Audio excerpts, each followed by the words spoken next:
നീ ഇത്ര രാവിലെ എങ്ങോട്ടാ? ഫൈൻ ആർട്സിൽ പെയിന്റേഴ്സിന്റെയും സ്കൾപ്റ്റേഴ്സിന്റെയും ഒരു ക്യാമ്പും എക്സിബിഷനും നടക്കുന്നുണ്ട്. ഇന്നലെ ആയിരുന്നു എന്റെ ഇനാഗ്രേഷൻ. It's fantastic daddy. ഇത്ര വലിയൊരു എക്സിബിഷൻ ഈ സിറ്റിയിൽ ഫസ്റ്റ് ടൈമാ. ഡാഡിക്ക് പറ്റുമെങ്കിൽ ഒന്നൊന്ന് കാണണം. ഓ, എല്ലാം മോഡേൺ ആയിരിക്കും. എനിക്ക് മനസ്സിലാകത്തില്ല മോളെ. ഇന്ത്യയിലെ അറിയപ്പെടുന്ന മിക്ക പെയിന്റേഴ്സും ട്രിവാൻഡ്രത്തുണ്ട്. I'm meeting them. കൽക്കട്ടയിൽ നിന്നുള്ള ബോസിന്റെ ഒരു ഡെമോൺസ്ട്രേഷൻ ഉണ്ട് 8 മണിക്ക്. I don't want to miss that. നിന്നോട് മമ്മി ഒന്നും പറഞ്ഞില്ലേ? ഇല്ലല്ലോ. എന്താ ഡാഡി? നാളെ ഉച്ചയ്ക്ക് നമുക്ക് 2-3 ഗസ്റ്റുകളുണ്ട്. നീ ഇവിടെ കാണണം. അയ്യോ daddy, I am very sorry. നാളെ ഈ ക്യാമ്പിന്റെ ലാസ്റ്റ് ഡേയാ. എനിക്ക് അറ്റൻഡ് ചെയ്യാതെ പറ്റില്ല. ആരാ വരുന്നത്? അവർ നിന്നെ കാണാനാ മോളെ വരുന്നത്. എന്നെ കാണാനോ?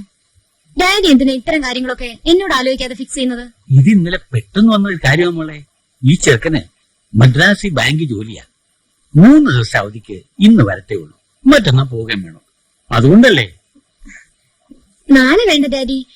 എനിക്ക് ഈ ക്യാമ്പ് അറ്റൻഡ് ചെയ്യാതിരിക്കാൻ പറ്റില്ല. ഞാൻ വാക്ക് കൊടുത്തു മോളെ. നിങ്ങൾ എന്തിനാ അവളുടെ ഇങ്ങനെ കെഞ്ചുന്നേ? കൂടുതൽ തലയിൽ കയറ്റി വെച്ചതുകൊണ്ടാ അവൾ ഇങ്ങനെയൊക്കെ പറയുന്നത്. പെണ്ണെ, പറയുന്നത് കേട്ടാ മതി.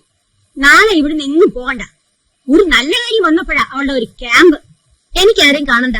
എനിക്കിപ്പോ കല്യാണവും വേണ്ട.